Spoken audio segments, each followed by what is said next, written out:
I would describe myself as kind of like a workaholic. Yeah. And I had a couple of failed relationships and I just kind of took myself out. And then I tried to enter back into dating without a coach. And woo, that was harsh. What did you notice was mostly wrong about the matches or the people that you had been with previously?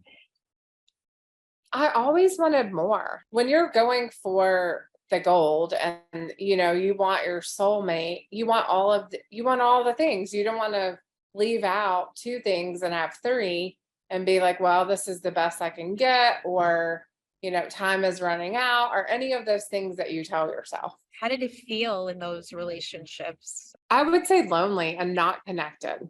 And how much time did you invest in those relationships? 4 years, 5 years. So speaking of like childhood, like modeling, like not having an example, what was the modeling like for you? I really had to kind of prove myself. I was raised by a narcissistic mom, and then I had a dad who really wouldn't stand in there and fight for me. I was hiding behind all of that. Like, I have to be tough. And you're not really lovable when you've got that tough exterior on.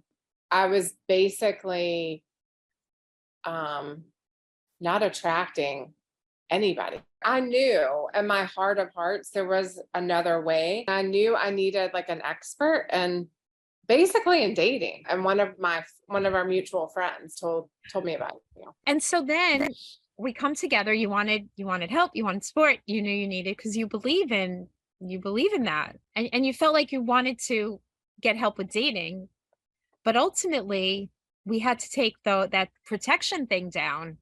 What was one of the big breakthroughs that you had in the inner shifting part of the work that we did? What did you ultimately discover? Dissecting what I was telling myself in my head, which is in your course, it's called the disempowering statement, to the empowering statement of how I really wanted to feel or what I was looking for. That was huge. And the other shift was um, basically that my parents were limited. And like, they're never going to give me what I need, but a spouse they can. And that's hopeful. Rebecca, you're Christian and you have a strong faith. You have a Mhm. strong faith.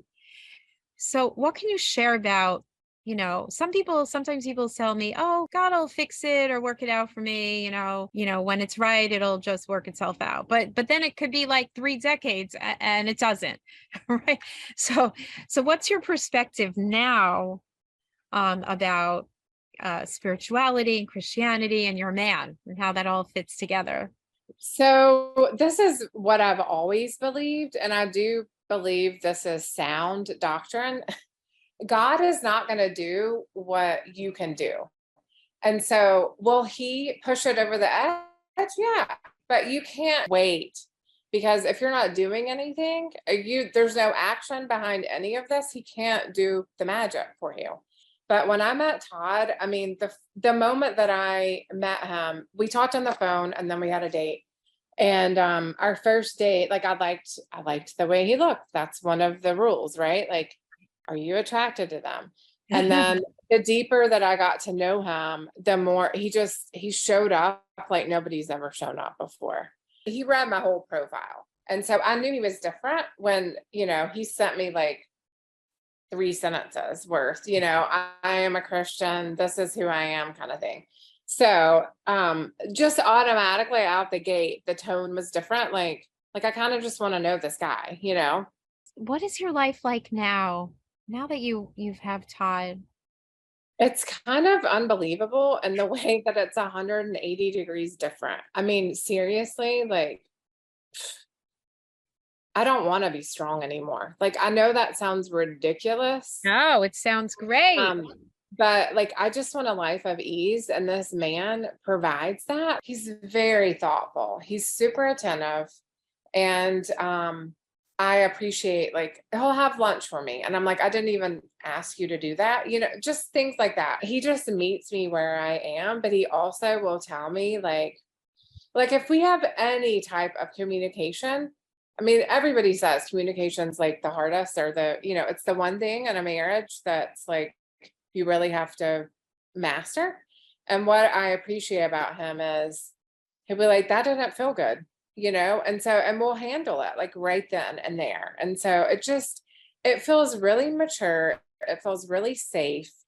He's led with transparency the whole time, very vulnerable, but yeah, he's a man.